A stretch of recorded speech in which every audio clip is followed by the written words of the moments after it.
Hey, it's your boy Angelo, man, owner of Uptown Comedy Corner, and we're here with another episode of the Sit Down at Uptown. Sit Down at Uptown, Kelly Kellz. In the building.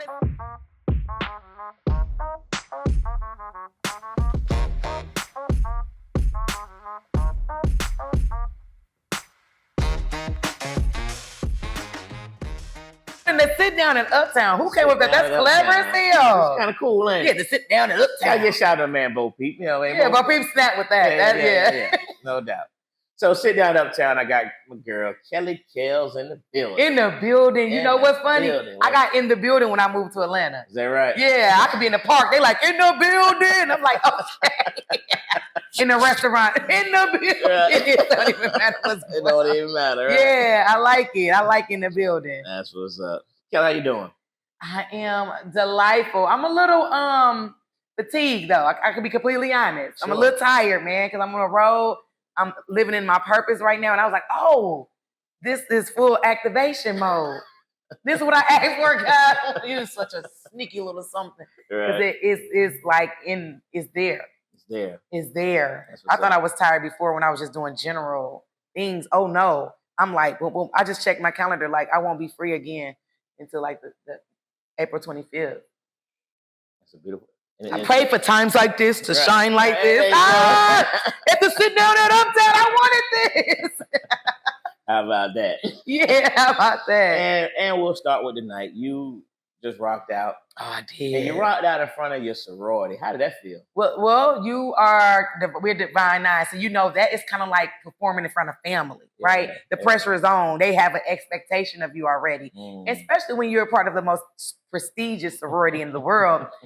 They tend to have a different outlook on things. So you have women that are a little bit more conservative, a little bit more refined, to say the least. And here I am like, hey, I'm a Delta, but I'm also this, that, and the third. And so I was able to loosen them up and hear them laughs and those roars. I'm like, okay, let's go sorors. And it was good. It was good. And I was checking out some of the older sisters in there. You know what I mean? You get them laughing. Oh, you get them laughing. You got it. Yeah, you're doing it. Yeah, that was good. Yeah, that was. You know they want to be tight faced. That's right. I'm like, how did she get in the front row? I gotta talk to management. Get her ass out of here. Hilarious. You rocked out. That was a great. That was good. Thank you for having me. I think that was just a good lineup. Period. Yeah. Me, Steve, and Kenny. Wow, that was good. No doubt. So, Kelly, I usually start backwards. Okay. So now we started forward. Now we're gonna go back. Let's do it. All right. Okay. So tell me about the young Kelly Kellz, the little girl. How was she? Where are you originally from? And how was it growing up? First of all, she was skinny. Okay. Yeah, I know that's hard to believe, but I started off small. When I was like 3, I was skinny. And after that, I just, started living this healthy lifestyle. This a real healthy, chunky lifestyle. No, seriously, the little girl Kelly Kellz, I've always been active. I've always been involved in theater, dancing, performing arts. So I've known since a kid that entertainment was going to be it for me. Would I have said comedy? No, because I didn't know what comedy was. Sure. But I just always knew that the big screen or television or the world would know my name. And so my mother kept me extremely busy. From every activity I want to join, she allowed me to do that. And I stuck in there from a cheerleading to soccer to theater to drama. And then I go to college and I'm like, what should I do? I mean, I'm getting out of Milwaukee. I'm born and raised in Milwaukee, Wisconsin. Okay. And we know that's not a big entertainment industry, right? That's a blue collar state and people working. I'm like, I don't have work written on me. I am too big for this city. I love my city, love Milwaukee, but it just wasn't giving me the I needed. Right. Now, I didn't have big city New York dreams, but I ended up there. And then when I did well in New York, because the move went from Milwaukee to New York, I'm like, oh, wow. Like concrete jungle where streets are made of. You can make it here, you can make it anywhere. I'm like, oh, and I did that. Conquered that. Oh, yeah. My name, all right, in New York, right? And so I felt that. But then you meet people and you travel the world. And when I say the world, internationally, and you meet people from places like Atlanta. And they like, hey, dude, you don't sound like nobody else. If you came down here in this market, you would dominate. And that's just the favor of God. Because everybody don't give everybody the game. You know that for sure. Right. As a matter of fact, most people ain't gonna even tell you to come to the certain market because they don't want you to oversaturate their market. But people were telling me, like, you need to get to Atlanta. I'm like, Atlanta. It just felt like it felt bigger than New York to me.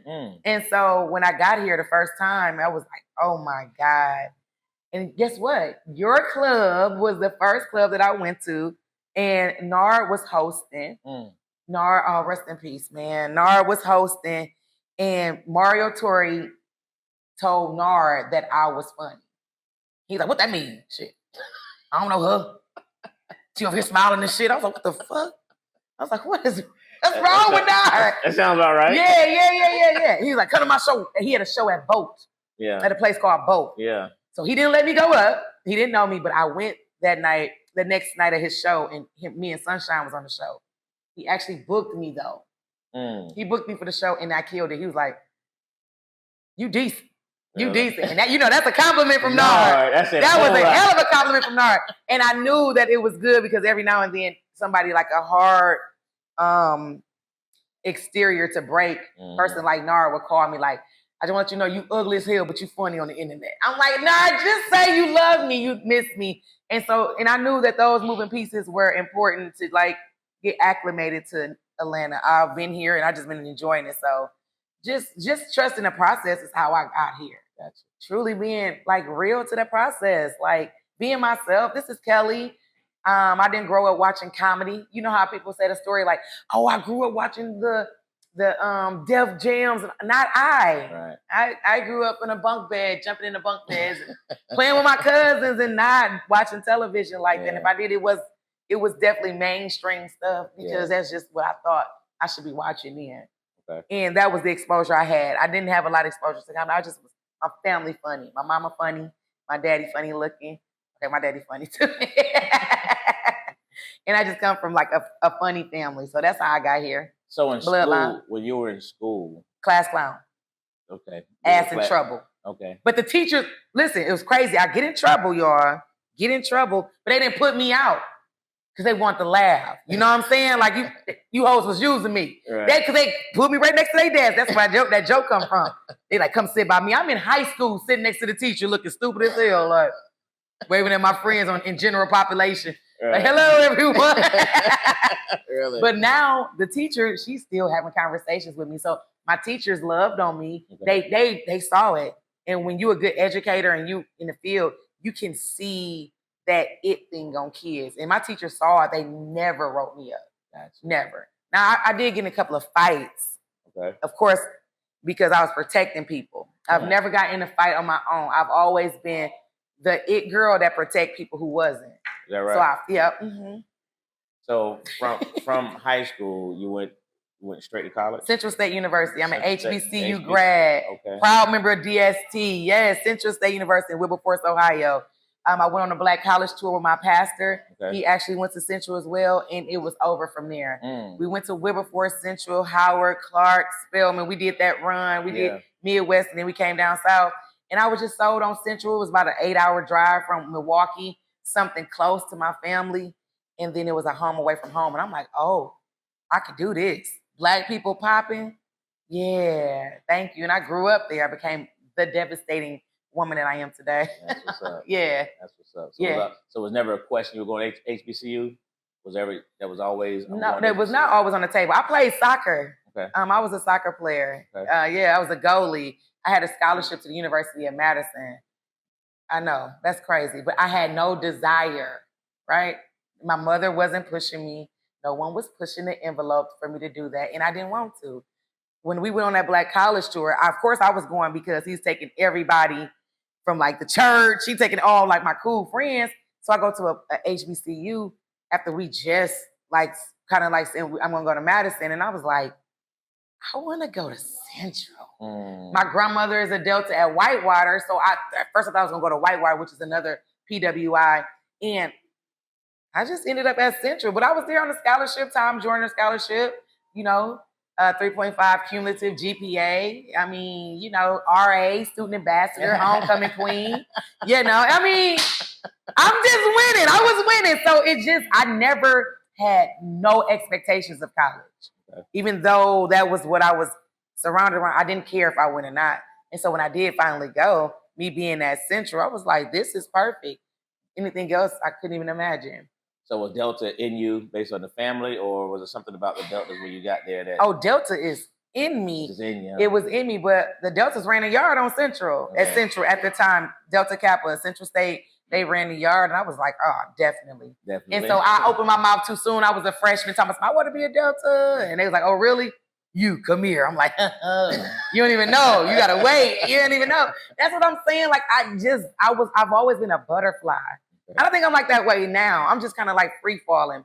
And I understand when shit get a little tight, but I would like to look at the lighter side of things. My best friends, they say this to me all the time. Like they love how I just kind of go with whatever flow it is. As long as it's intentional and I can see the way to the top. If it's not harming me, people, if it's not mean and malicious, I'm going with it. So I'm like, whatever, I can do anything. I've always had that attitude. What did you study in college? Communication, radio and TV broadcasting. Is that right? Yep, I have a minor in marketing. And then once I graduated from Central, I realized that people who do radio, broadcasting don't leave their jobs. People on the voice of the radio station, 28 years, niggas got nodules. Hello, WGCA. You be like, leave. Right. It's a 25-year-old whose voice is vibrant, fun, and popping. Let them have the show, but they don't leave. And so that was just a harsh reality, but I quickly got in tune with it. I'm like, oh, man, I'm not going to sit over here and cry for spoiled milk. So one of my friends, her dad had a private school, and they needed teachers. Okay. Now, private schools will let you teach without a degree. I started teaching, but then he offered me to start writing curriculum. He'll pay for me to go back to school to get my alternative license, and I used it also to get my master's. Okay. So that's when I got that. So that's when I got my master's. But I just started teaching. I was teaching for 2 years, and then I got my license and was writing curriculum. I'm like, what am I doing? I was not fulfilled. I was like, I don't want to do this. Right. I was good at it because I can write. Right. So what age group were you teaching? Elementary. Really? Elementary and middle school is when I was teaching at that private school. Okay. But then I left because I was underpaid and overworked. And I went to a public school and I started teaching high school. American authors, English 9, World Lit. And that's when I said, get me up out this high school. Shit, these boys taller and bigger than me in it. He's 22 and he a senior, get him out of here. And I had to get up out of there too. Really? Yeah, and then I started subbing. Okay. Yeah, because I was literally calling off more days than I was at work. Because now I'm doing comedy at this time, and comedy took off, and I'm like, dang, I am not committed to a lesson plan. Right. So how can I kill two birds with one stone? Become a sub. Look at somebody else's lesson plan. Oh, what did she write?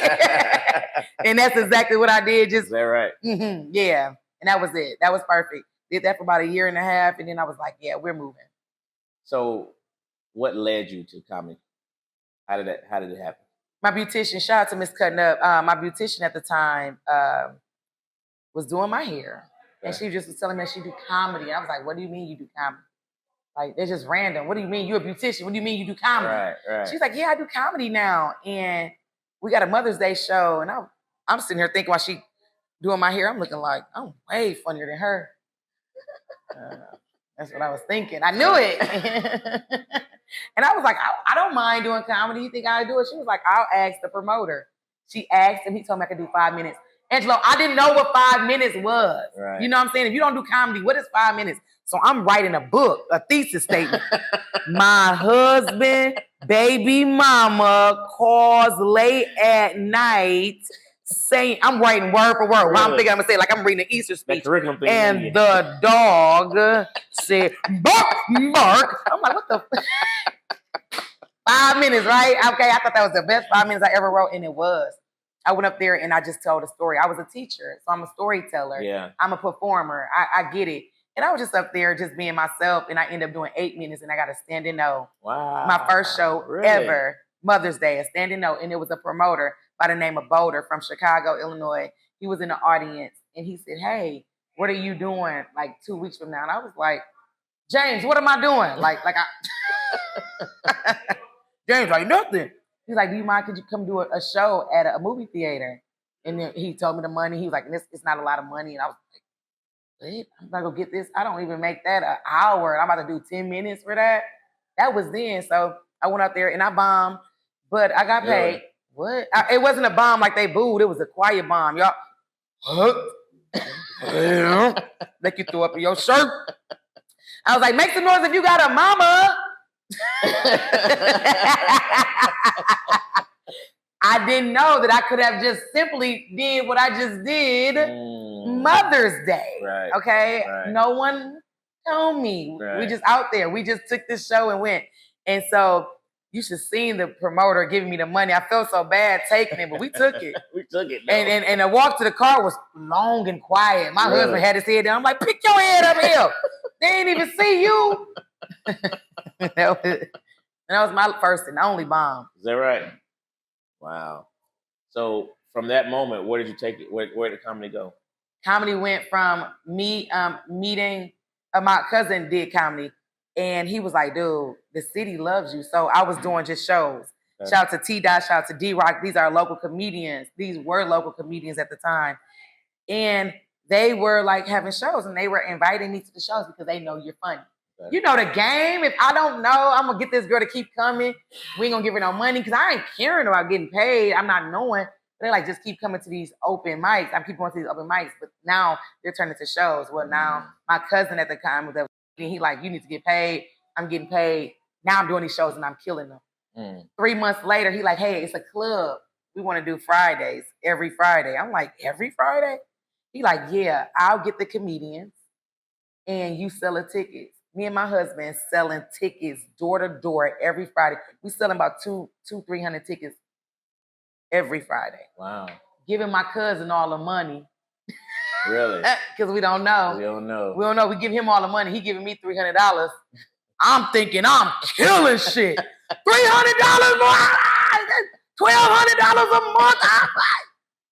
He getting comedians from Chicago for $150. You know what I'm saying? And the DJ $150. Yeah. And then the rest of the budget was going to him. I didn't know, but I'm glad he taught me the game. It's my cousin. Wow. And he taught me that. Yeah. He couldn't come one day, and the owner was like, hey, the money's yours. You know what I'm saying? And just pay the comedians, pay this. And I was like, all this is left over?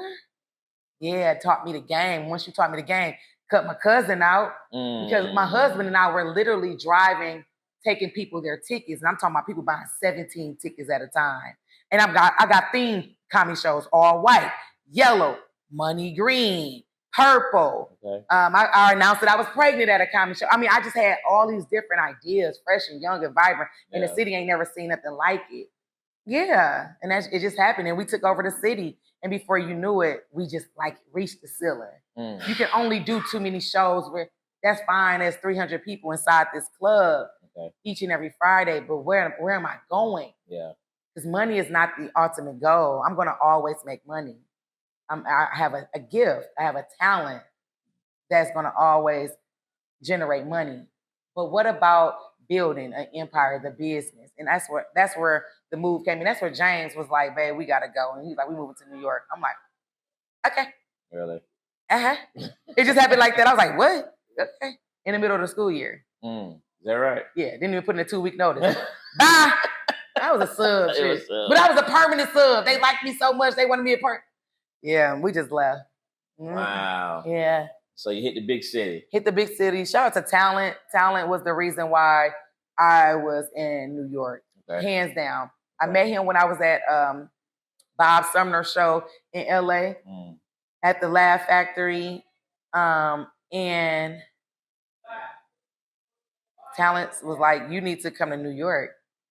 First of all, he called me on my name. I had got the stage. I just got done killing it. He was like, bitch, you funny. And I got on the phone with my husband like, hey, babe, this dude named Talent just called me a bitch. He was like, Talent?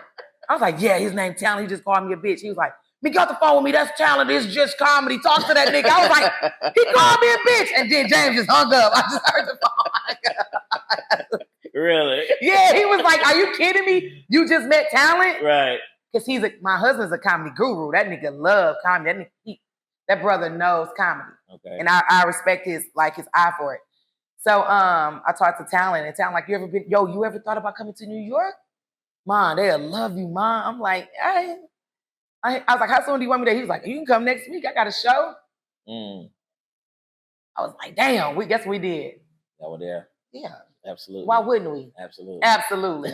James and I went to New York. We had no clue about New York. 0 clues. Never previously talked about New York. Wow. Never planned on New York. And we just went out there. And my sorority sister, she stayed in Far Rockaway, which is far. And it rock you away every time you go to it. And we stayed with her, and we kept jumping on that train, going in and out the city. And we just found our way around. And then before you know it, 6 months later, I was moving to New York. Wow. I stayed there for 2.5 years. And then that's when I met the Mario Torres and the Fredos and things like that. And then it was like, hey, you need to, okay, Atlanta is it. And I was like, all right. And then one day, my husband has never been to Atlanta before we moved here. Really? Yeah, he was just like, I think you know, everybody's saying that you'd be a good fit in Atlanta. And let's see what it do. I'm like, what? And we just like literally came down here, got us a house. And yeah. Yeah. Mm-hmm. Yeah. And that's rocking. And it's rocking. And you were the first club to ever open the doors and let me in for a weekend. In my like in the South. The first club to ever do that, period, was Mary Lindsay, Jokes and Notes in Chicago. Shout out to Mary. Absolutely love Mary. You gave me my first weekend here. And I'm like, oh my God. And it was great. And then so I'm going to forever be grateful to you and for you and how you give people a chance, man. And I promise that shit is never going on notice because I'm going to be bigger than life and I'm always coming back to us. It ain't the amount of money you can say. I may just pop in this bitch because it's your birthday and say we're doing 3 shows. I don't know what I'm going to do, but I know it's going to be big because I look forward to sowing the same seeds or you know, giving that energy back to the people who blessed me. Fuck the people who did me wrong. They already did me wrong. They're not going to have access to me. That's their punishment. But the people who did me right, I can't wait to be like, you know, yeah. That's what's up. Yeah. That's awesome. So your experience is at Uptown. You said it was your first time hitting it. Now so that was Central Avenue then. Yeah, that was Central Avenue. Yeah, okay. That was the one that it reminded me of a barbecue pit. I don't know why I want barbecue every time I walk in here. I don't know. Got some chips. Too funny. So how you like the new club? I love the new club. It's sexy. It's fun. I like how the VIP is to the side. It's like talking to this exclusive group. Yeah, so it's good. I like it. You like the setup? Like to look out the window and see the gas station. Yeah. Then the McDonald's. I mean, it's just perfect. Yeah, what's going on out there? Yeah. It's fun. It's always good content to talk about. So yeah, I like that. Yeah, absolutely. It's upbeat. So Kelly, you came in the game where the social media rise had already started. Mm-hmm. So, and you've actually, you have engaged in that same social media and doing well, and it's helped. I mean, tell me how it's assisted you in your career. Well, let me be very clear. So when I mentioned the names like Talents and the older comedians, I have the work ethic of those guys, and those are road comedians. Yeah. Go get it out the mud, travel, let your name be known like that. So I didn't have the hunger after social media. So that was something that I had to kind of like ease into against. And I was reluctant at first. I didn't want to do it. But the moment I did, I had to realize like the camera loves me. And I would be a fool not to perform in front of millions of people every day from my home. Right. And just like that, it's so weird. I said I wanted 1 million followers on Instagram. So I said I'm going to do a 1 million follower challenge. Everybody follow me on my 1 million follower challenge on Instagram. But then I looked up, I had 1.2 million on Facebook. I'm like, wow, there we go. And that's the money making crowd. Right. That's where the money at. And I was just like, oh, I'm taking care of my family off of Facebook. Oh, I ain't got to do no show tonight. I'm not doing that. I'm just not. I can just sit here and do some content or whatever it is. And now, right now, I'm just trying to switch gears because I realize I get to create my own narrative. And so with that being said, I get to change what I'm giving you all. And I want to give them the day in the life of Kelly Kellz because every day I do something. It's an adventure. I literally do things that people will crawl up under their desk and die. And I mean, well, I'm like, ding, ding, ding, ding, ding. I ain't even had nothing to eat. And it's 3:00. and I'm still going. And I'm like, I want the world to see that. Yeah. I want that to be motivation to somebody. Sure. Because it's not a bragging thing, because I don't even have a bragging spirit. But what I do have is a motivating spirit, and I understand that, and I'm not gonna sleep on that. Yeah. And you and in your social media, you've been doing it with a lot of big names. Yeah, Country Wayne, Jordan Jackson, Myron, D-Lay. It's just Robbie World, Marco. Yeah, man, there's people popping out here. Absolutely. Yeah. Absolutely. And your Country Wayne skits was kind of like in the early, like he has a whole series going on. He had a whole series now that I'm not a part of. Yeah. But that was earlier. But you did it early on. Yeah. Mm-hmm. Yeah, that was good. Yeah, that was good. But now I get to do my own thing. And I use my own platform. And I'm like, thank you for all those small little, and when I say small, it doesn't negate the fact that they were a big part of my life. They were just small stepping stones to the bigger picture. So yeah. And sometimes I wonder, like, why am I not X, Y, and Z? And God quickly reminds me, like, your journey is designed just for you. I promise it is strategic for you and what I got for you. So I'm like, okay. 100%. Yeah. 100%. Yeah. So you're still pretty young in this game, you know. So you have a lot that you still want to accomplish. What? Tell me about what some of those things are. Well, I'm actually excited because each and every Tuesday, you guys on Peachtree TV can see a new show that I just finished wrapping. It's called Bury the Hatchet. It's a new court show, right? And as we know that the People's Court and all these different court shows have been coming off the air, well, we have a new show where there is the same setup, but now there's a jury, and I'm part of the jury. Oh, wow. They never had a jury, and this jury talk, right? And I'm giving commentation. I'm commentating on the side, and it's funny. I'm saying all the shit that people would be saying at home, like, girl, he lying. What the hell? I get to say that, and it is so fun because when these people hired me, they said, hey, we love you. We want you to be you. God hears me. I said, God, I want people to book me for me. Right? I don't want nobody to say, hey, Kelly, we need you to be blah, blah, blah. No, they want, Kelly, we want you to be Kelly. I'm like, oh, thanks. Right. It's the only person I want to be. And so that's amazing. So that airs next week, Tuesday. Next week, Tuesday on Peachtree TV at 8 p.m. And we're coming on every Tuesday. And Bury the Hatchet. And the crew is amazing. And I'm excited about that. And of course, I'm working on a movie. I'm going to be 19 days shooting a movie. Last year, I launched my own lipstick line.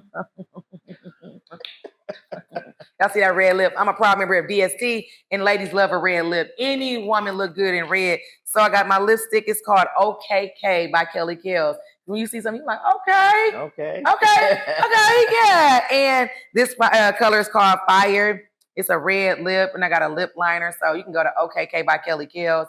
I just realized that I'm a business. Yeah. That's right. And when you know you're a business, your worth, everything else kind of be like, I don't have to do that. That's right. Or I get to pick and choose what I do. So I'm enjoying the business side of this. Yeah.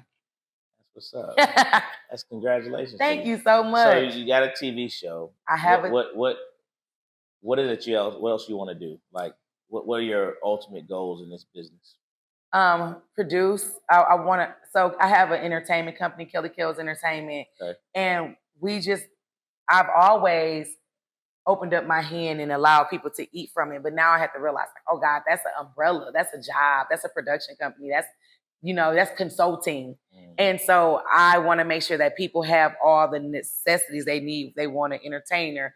They want an artist. If they want a magician, whatever they want, I want to have that type of platform that people can use. And I do have that. I can see myself being a Ellen DeGeneres / Oprah / sit on the couch and feel good.